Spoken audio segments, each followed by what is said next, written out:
Hello friend, welcome to my channel. आइए आज आपको सिलाई के कुछ ज़रूरी टिप्स बताते हैं जो सिलाई से पहले करने बहुत ज़रूरी हैं। मशीन को इस तरह से हमें अच्छी तरह से कपड़े से झाड़ पोंछ लेना चाहिए।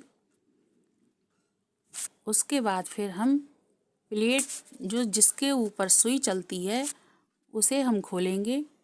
स्क्रू ड्राइवर से हम दोनों पेचों को खोल लेंगे।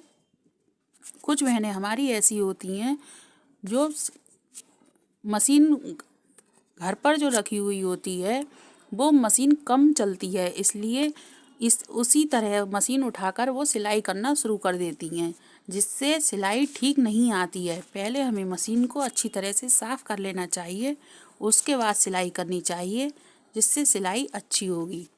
अब हमें पहले ये बूट के नीचे जो दांते हैं उन्हें साफ़ करना चाहिए, जिसके नीचे गंदगी इकट्ठी हो जाती है। ये रुआं इस तरह से निकलता है इसमें। जैसे हम बुकरम या फॉर्म आदि जब सिलते हैं तो उसकी रुआं या धूल वगैरह इसमें इकट्ठी हो जाती है। जब ये इकट्ठी हो जाएगी तो सिलाई हमारी अच्छी नहीं आएगी, इसलिए हमें इसे अच्छी तरह से साफ़ कर लेना चाहिए।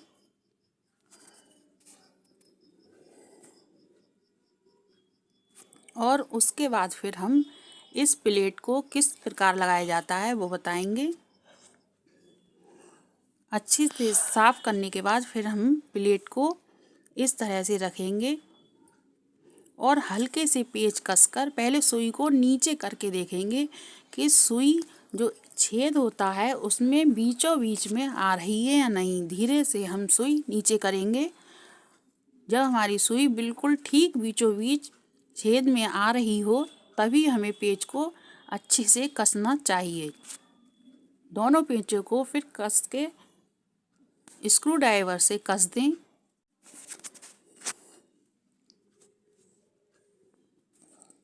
दोनों साइडों के पेचों को कसने के बाद फिर हम सुई को अच्छी तरह से चलाकर देख लेंगे कि सुई ठीक से चल रही है या नहीं। हमारी सुई अच्छी प्रकार से चल रही है। अब हम नीचे जिसमें हम से पहले नीचे वाले भाग को भी अच्छे से कपड़े से झाड़ लेंगे और फिर हम जिसमें सिटिल लगाते हैं उसमें जो 2 पेच होते हैं उन पेचों को भी खोल लेंगे। दोनों पेचों को खोलने के बाद फिर हम इसे भी साफ़ करेंगे। जब हमारी मशीन रखी हुई होती है तो वो काफ़ी भारी चलती है। वो इसीलिए भारी चलती है क्योंकि सिटिल वाली जगह में सफाई नहीं होती है और सिटिल में अंदर जो गंदगी इकट्ठी हो जाती है, धागा चिपक जाता है, उससे हमारी मशीन भारी चलती है।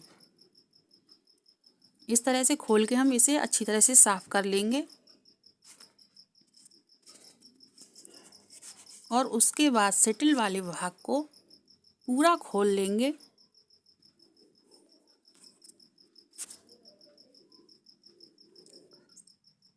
इसमें एक पेच होता है, इस पेच को खोल के अलग करेंगे और फिर सिटिल को हम घुमाकर निकाल लेंगे जिसमें हम सिटिल लगाते हैं।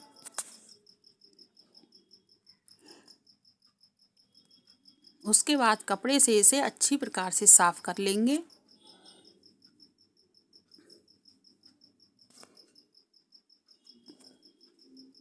हमारी मशीन साफ़ है इसलिए ज़्यादा गंदगी नहीं दिख रही है।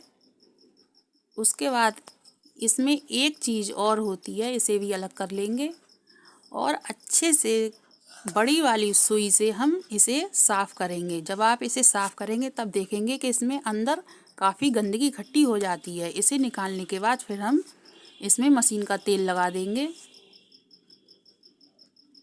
और जिस प्रकार से हमने जो जो चीज़ें निकाली थी उसे उसी प्रकार से लगाने के बाद फिर पेचों को कस देंगे।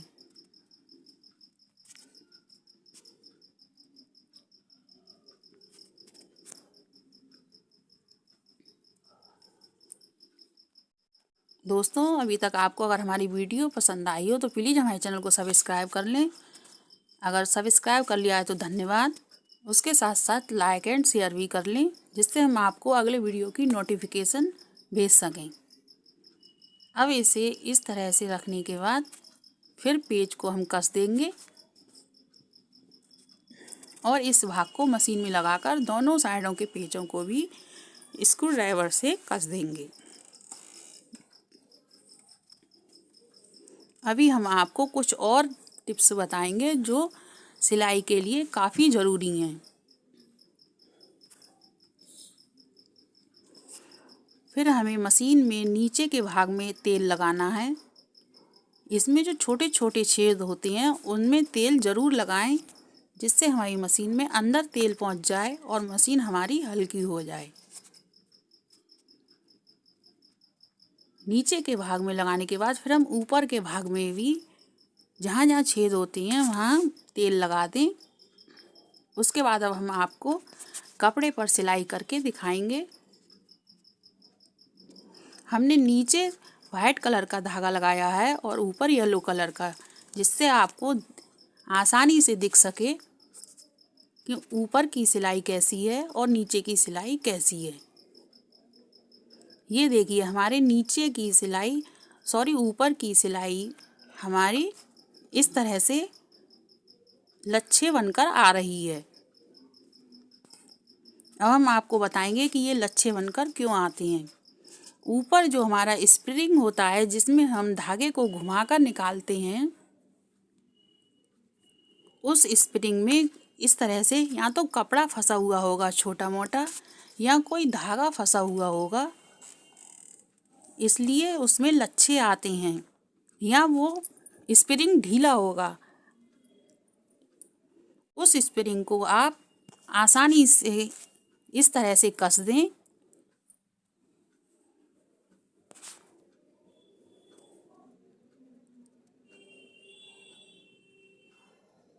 अगर लच्छे हमारे नीचे आ रहे हैं तो ऊपर हमारी गड़बड़ है, और अगर लच्छे ऊपर आ रहे हैं तो गड़बड़ नीचे है।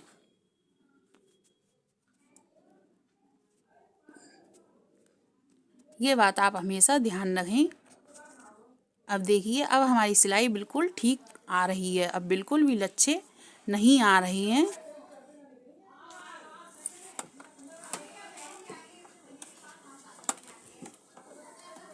अब हम आपको नीचे की सिलाई दिखाएंगे।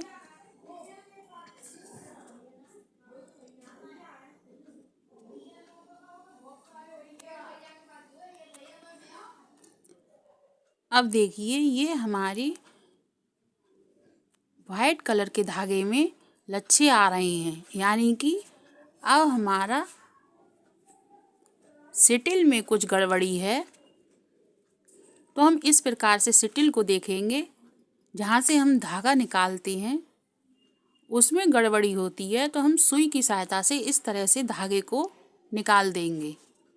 जब हम इस तरह से निकालेंगे तो या तो इसमें छोटा सा कपड़ा होगा, या गंदगी होगी, या धागा होगा। जब हम उसे निकाल देंगे तो हमारी सिलाई बिल्कुल ठीक हो जाएगी। और हम आपको एक बार फिर इस तरह से सिलाई कर कर दिखाते हैं।